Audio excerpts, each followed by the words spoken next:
اللعبة انتهت يا دكتور عماد، لهون وبس. لعبة شو؟ ما بفهم عليك. استاذ ماهر شو في؟ النقيب حيان يا دكتورة، من إدارة مكافحة المخدرات. ترى سيادة النقيب أنا مالي علاقة بأي شيء. فتون كانت نسياني غرض هون وطلبت مني إنه أجي معها لحتى تاخده، هي كل القصة. أكيد دكتور عماد أكيد، ما في داعي تبرر، أنت فوق الشبهات كلها. بعدين يا دكتور عماد، عبيد ما حكى عنك إلا بكل خير. عبيد؟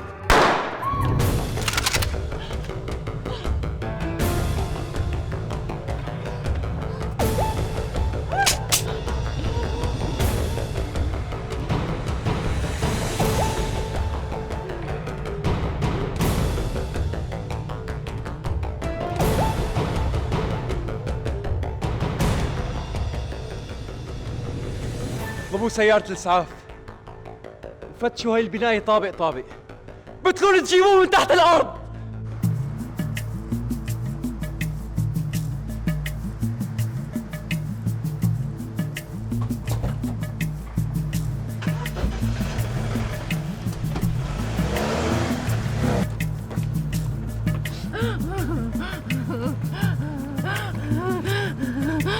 دكتورة كلثوم، كوني منيحة. كل المكالمات اللي تسجلت من هاتف الدكتور عماد هي بصالحك. الكلمة الأخيرة للقضاء، وأنا بتوقع تكوني بريئة.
معقول كون أنا السبب باللي عم بيصير معك؟ بس أنت بدك يدوب جبل الجليد يلي بيناتنا بيوم واحد. هذا الشي صعب، صعب كتير.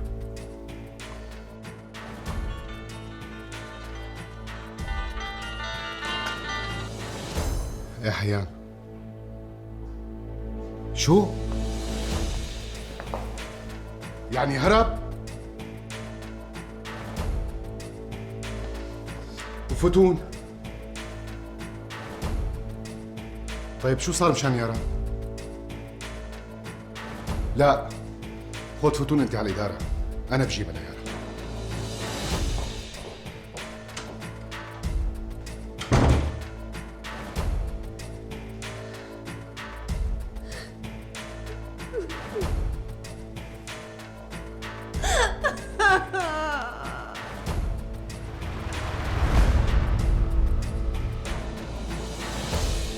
رامي سيدي، أنا بعت لك دورية مؤازرة لعندك، وليكني جاي. ما بتخلي الطير الطاير يمر، عم تفهم؟ عمرك سيدي.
سيدي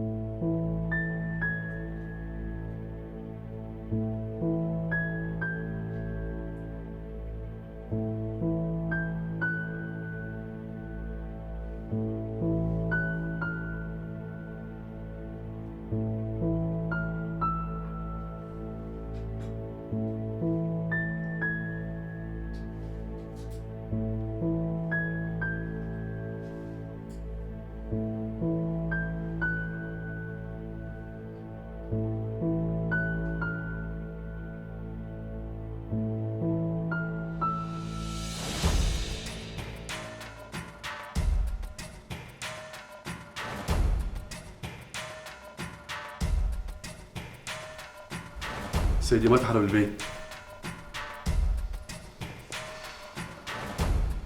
وين اختفيت؟ وين اختفيت؟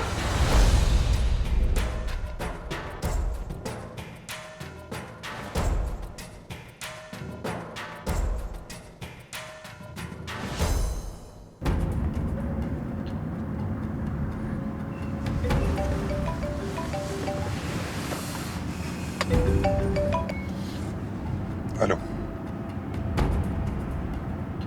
اليوم؟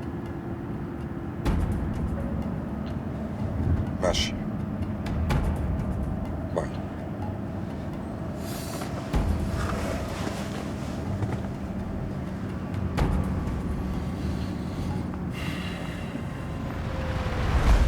تحياتي سيدي. طمني كمال، كيف الوضع؟ مو منيح سيدي. خير شو في؟ الدكتور عماد انقتل باللحظة اللي فاتوا الشباب يلقوا القبض عليه. وهي البنت اللي بتتعاون معه أنا هلا ببيتها. فتشنا البيت كله، ما لقينا أي أثر، ولا حتى أثر صغير لها. كيف ما لا أثر؟ اسمع، بتتابع شغلك وبتحطني بأدق التفاصيل أول بأول، ومهما كان التفصيل صغير، ماشي؟ حاضر سيدي، حاضر.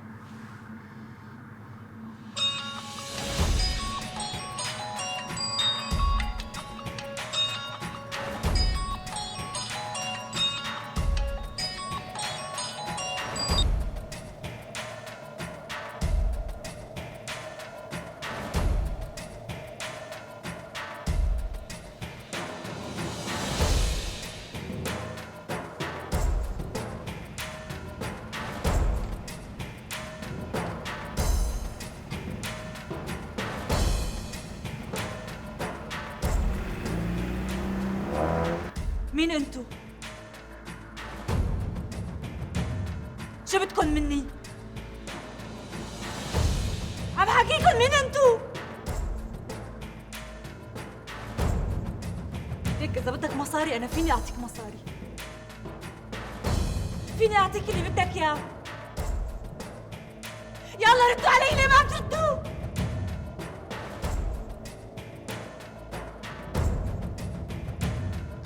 مين انتو؟ طيب ليش أنا هون؟ مين معلمك؟ معلمي؟ أنت عن شو عم تحكي؟ مين معلمك؟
ما في داعي تبرر، انت فوق الشبهات كلها. بعدين يا دكتور عماد، عبيد ما حكى عنك الا بكل خير. عبيد؟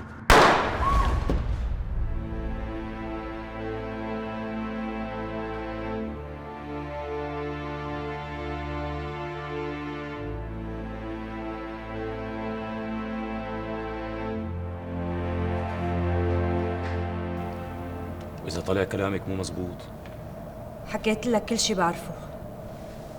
اوعك اوعك تكوني عم تكذبي علي بحرف واحد.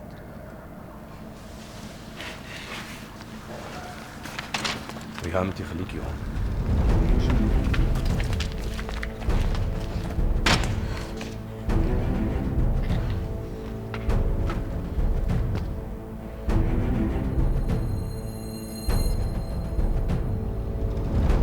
مسك هذا الرقم، بتجيب لي اسم صاحبه بتعرف لي مكان اقامته. حاضر سيدي. يلا روح. احترامي. تأخر الوقت. خير سيدي. كان لازم نحط الرقم بالمراقبة من قبل، هلا ما عاد نلحق. بسيطة سيدي، باقي وقت قليل وبيطلع الصبح. الشباب ما عم يقصروا، بس انت بتعرف الإجراءات. أنا مشان هيك بكره الروتين، وخصوصي بهذا الوقت. معك حق. كأنك تعبان كتير، روح ريح بمكتبك. ما في أي مشكلة سيدي، إذا بتحب أبقى معك. لا تضلك معي، بدي إياك ترتاح لأنه هلا بلش الشغل. حاضر، عن إذنك. الله معك.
اسمعيني شوي. عم اسمعك. بترجاكي خليني روح.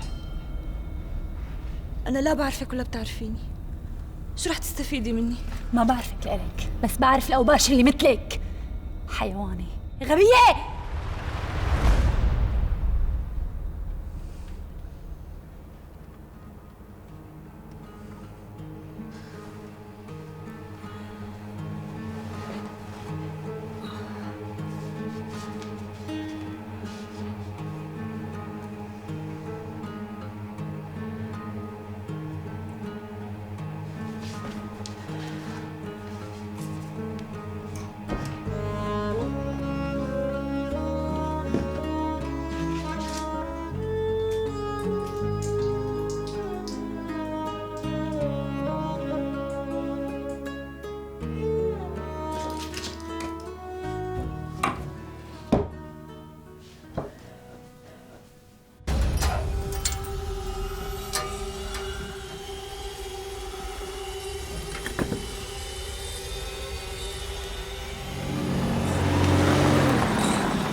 عرفان السليم.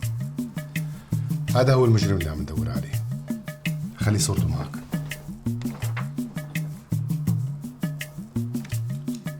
مكان الإقامة يعفور؟ لا، هذا العنوان مزور، لهلا اقامته غير معروفه. طيب سيدي، ممكن يكون كمان الاسم مزور؟ نفس الاسم اللي مسيب على موبايل المفقودة يارا. أوامرك سيدي. هلا ولا شيء، بدنا نحدد منين عم ياخذ شبكه وبعدين بنروح بنجيبه. إن شاء الله هالمرة رح نجيبه سيدي. ان شاء الله.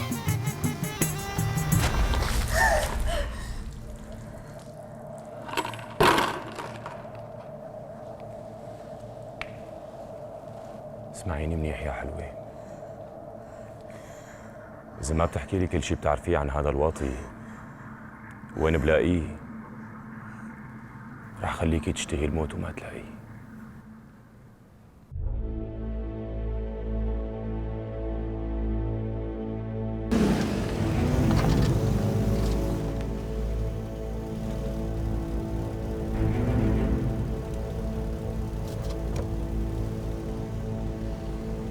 هذا هو العنوان.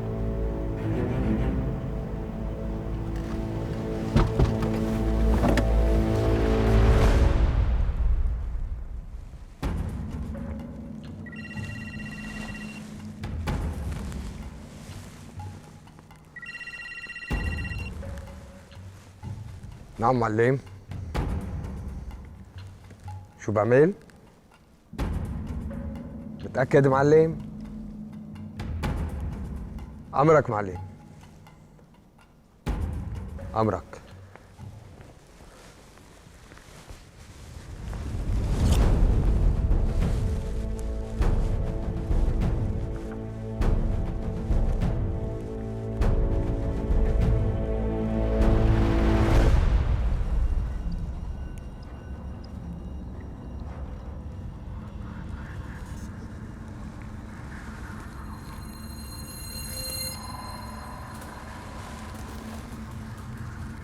اوعى تفكري تتحركي من هون، ماشي؟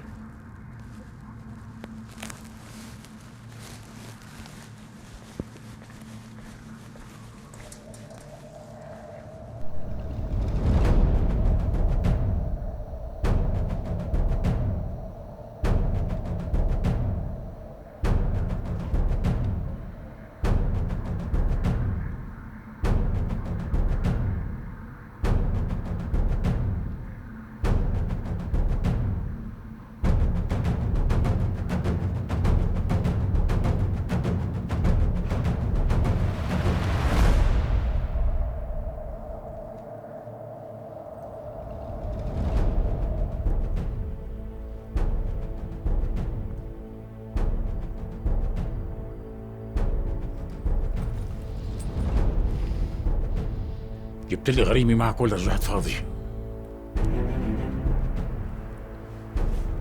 لما طلعت من عندك يا بيه كنت ناوي اجيب لك غريمك لهون لعندك بايدي، بعدين اكتشفت اني عم دور بالمحل الغلط، لانه غريمك طلع اقرب لنا بكتير مما كنا متخيلين. مين غريبي؟ مين قتل اسعد؟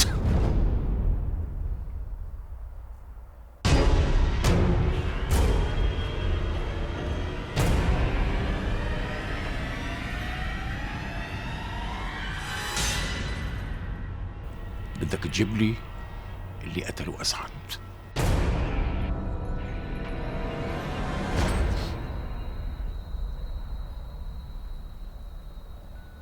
انت يا بيك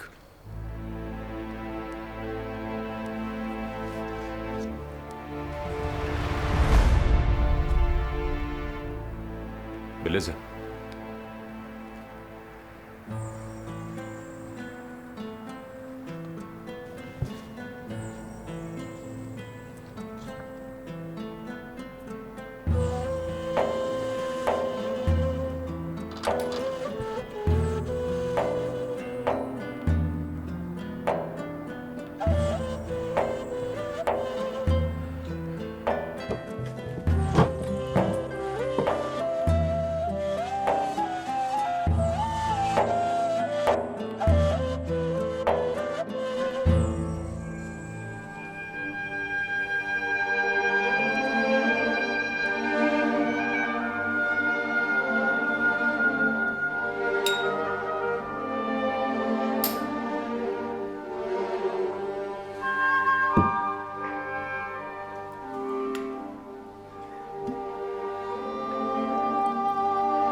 مرحبا أمل. أهلين رهف، كيفك أنت؟ ايه منيحة، بس عم بصير معي شغلات غريبة، مثل رعشة وبردية وفجأة جسمي كلياته عم يرجف وما بعرف. بسيطة، ردات فعل عكسية نتيجة خروج الحب من جسمك. يعني جسمي عم ينضف؟ فيك تقولي هيك، بس ما فيني أكد لك لتعمل التحاليل واطلع عليها. طيب أنا رح ساوي التحاليل وأمرق لعندك بأي وقت. باي.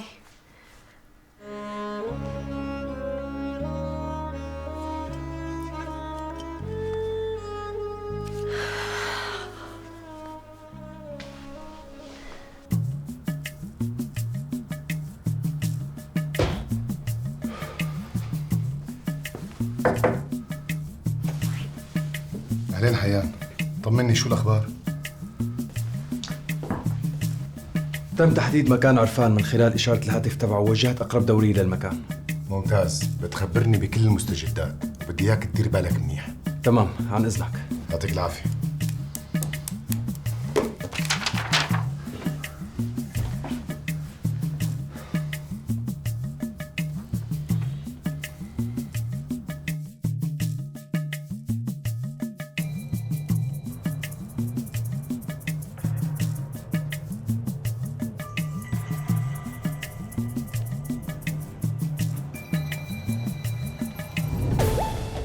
شو؟ لبشتوا المنطقة منيح؟ شبر شبر سيدي. شو اللي عم بيصير؟ شو اللي عم بيصير؟ روح على شغلك.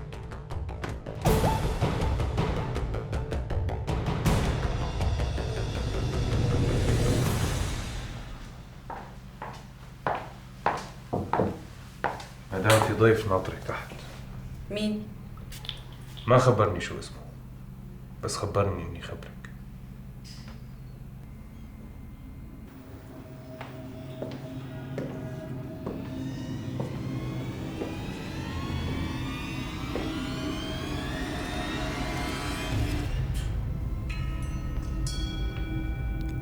معتز بيك؟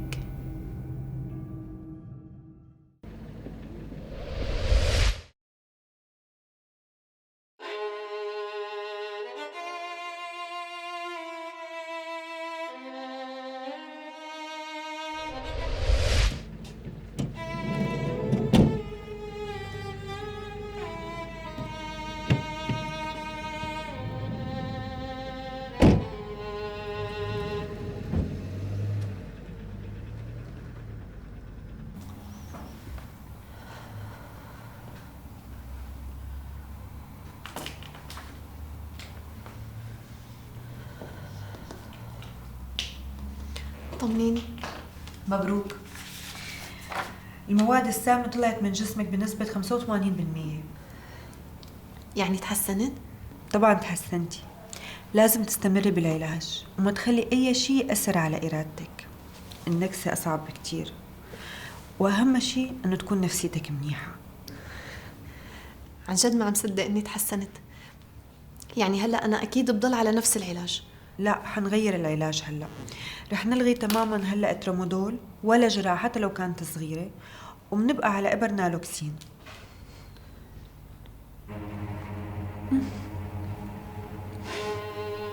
الشغل هلا صار مرتبط فيكم انتوا الاثنين وبس، والعمل موزع بيناتكم. ملف المخدرات راح يكون باستلام رنا، والملف الأساسي والأهم راح يكون باستلامك، وبنفس الوقت أنت مشرف على عمل رنا. بالنسبة لشغلي رح يكون حسب الاتفاق يا آغا؟ أكيد، لأنه شغلك أساسي، وبسبب شغلك نحن موجودين بالمنطقة. موضوع المخدرات موضوع كتير ثانوي، وتجارتنا فيه ليست ربحية على الإطلاق. وبتحب الشغل يكون مثل وقت ليليان؟ أبداً، بتقطعي كل علاقة مع أي شخص كان له علاقة بليليان. بأمرك يا أخ. في أي خبر عن عرفان؟ اختفى من ليلة الحادث. بكل الأحوال انتبه منيح، وإذا بالإمكان تغير مكان سكنك بيكون أحسن. ايه بس أنا ما اجتمعت مع عرفان ولا مرة. الحذر واجب. تؤمر يا هاب.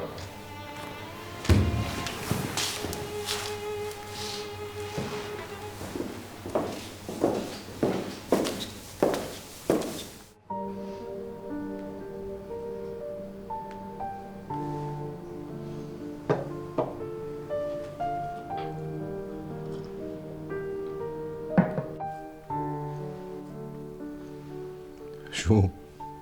كأنك أول مرة عم تشوفيني؟ ايه صح. شلون يعني صح؟ حاسة انه أول مرة بشوفك، يعني حاسة انه رجعت شوف كمال اللي حبيته من جديد. ايه حاسة بشعور كتير غريب، وانت عن قريب رح تحس فيه. ما فهمت، شو هذا الشعور؟ شعور الأبوة.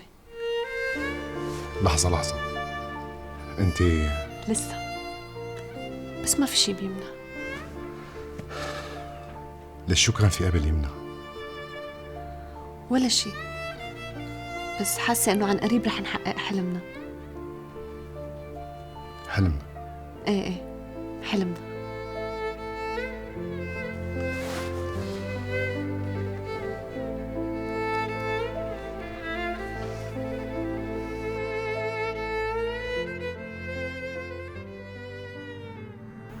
طيب، بتصور صار الوقت المناسب؟ لا أبداً، القصة بسيطة كتير. سلام.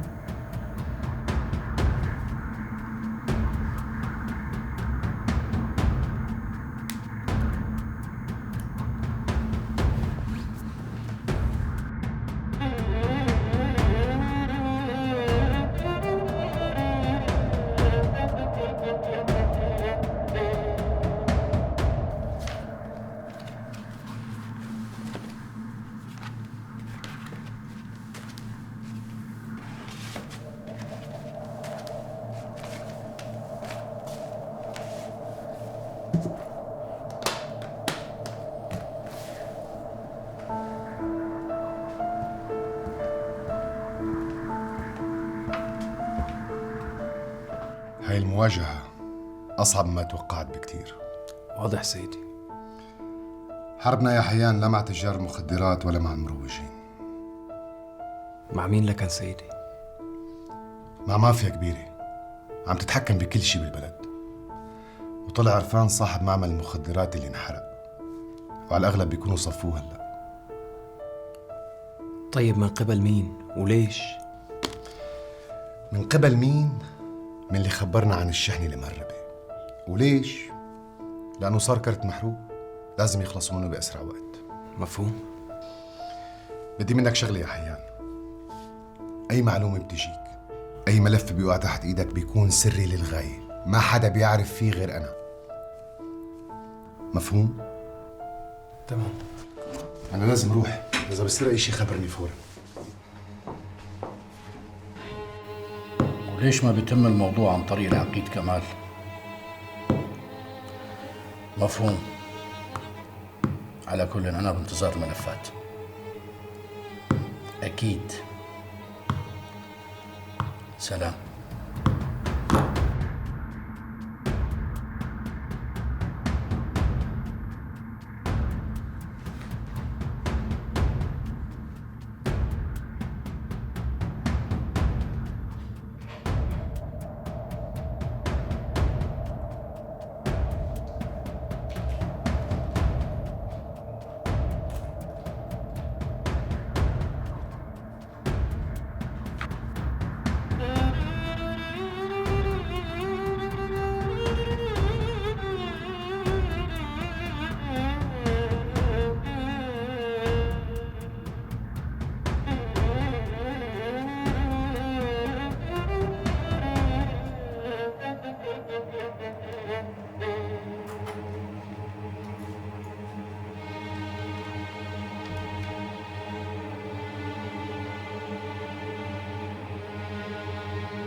مرحبا. تفضل كمال تفضل. كيفك؟ منيحة ماشي الحال. كيف الشغل؟ ما في شي جديد. انت وين مو باين؟ أنا كل يوم أو بالأحرى كل ساعة عندي شغلة جديدة. ايه منيح إذا هيك بتكسر الروتين. هلا قادر يطلع معك؟ المهم أنا جاي استشيرك بموضوع. تفضل. ما له علاقة بقسم المخدرات نهائيا، له علاقة بالقسم الثاني. طيب شو هو؟ قسم الطب النفسي. تفضل عم اسمعك. شو الشيء اللي بيبرر لشخص انه ينتقل من حالة لحالة بدون اي مقدمات؟ يعني بيكون الشخص مرتاح ومبسوط وبلحظة بيتعرض لمشكلة أو عارض بيخليه ينزعج ويزعل.